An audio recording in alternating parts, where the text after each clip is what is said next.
कतिजनाको चाहिँ त्यो सोधेर स्टेटमेन्ट लिएर होइन त्यो टाइम लिएर होइन त्यसपछि त भेटिँदैन नि अघिल्लो दिनसम्म ढोग्न आउने त्यसपछि त म गएर नमस्ते गऱ्यो भने पनि उहाँहरू नहेर हिन्दीमा पुगिजानु हुने अब अहिले चाहिँ उहाँहरूलाई के भयो भन्दाखेरि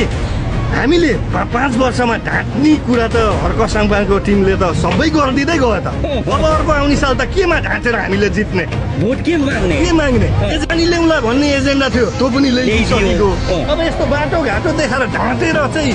भोट मागेर जितौँला र ठाउँमा बसौँला भन्ने थियो त्यो पनि गरिदिनु भनेपछि त अब कहीँ खोलाले बगाउँछ गएर तारजाली हालिदिइहाल्छ है कहीँ मान्छेको समस्या हुन्छ उस्तै घरै नभएकोलाई घर पनि बनाइदिइहाल्छ श्रमदानबाट भनेपछि त हाम्रो त ढाँट्ने एजेन्डै सकियो त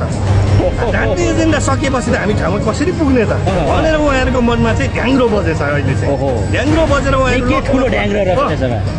लग लग लग लग लग भएर यत्रो आँखाले देखिरहेछ काम भइरहेको छ त यहाँ जब 1,50,00,000 हो यहाँ यति बनेको चाहिँ त्यति लाग्छ भन्ने कुरा एकापट्टाबाट चाहिँ 1,50,00,000 लाग्ने कुरामा 50 लाखमा काम हुँदैछ आटो पापी आँखा हो तपाईँहरूको मन पापी कस्तो के 1 करोड त सिधै बचिरहेको छ नि त यस्तै अरू कुरामा पनि धेरै बचिरहेको छ र त्यहाँ कुरा के सुन्यो भने श्रमदाताहरूलाई चाहिँ पैसा बाँडिरहेको छ तर म सबैलाई आग्रह गर्छु देश विदेशदेखि पनि हेरिरहनु भएको छ तपाईँहरू यही देशबाट पनि हेरिरहनु भएको छ यो श्रमदानमा श्रमदाताहरूलाई पैसा यति लिएको त के कुरा गर्नु श्रमदाताहरूलाई चाहिँ पैसा दिने भन्ने कुरा गर्नु मात्रै भयो भने मेयर साहबले अथवा अरू कसैले अब चाहिँ दिनको हाजिरा दिने भन्नुभयो भने भोलिदेखि यसको आदि पनि मान्छे आउँदैन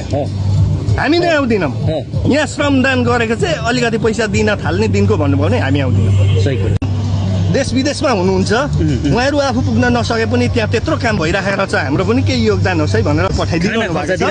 उहाँहरूले जे जसरी खुवाउनु भनेको छ उहाँ खुवाउने मान्छेहरूले त्यसरी नै खुवाउनु भएको छ अहिले चाहिँ है मासु र भातै खाइएको छ मजाले कहिले माछा कहिले अन्डा कहिले मासु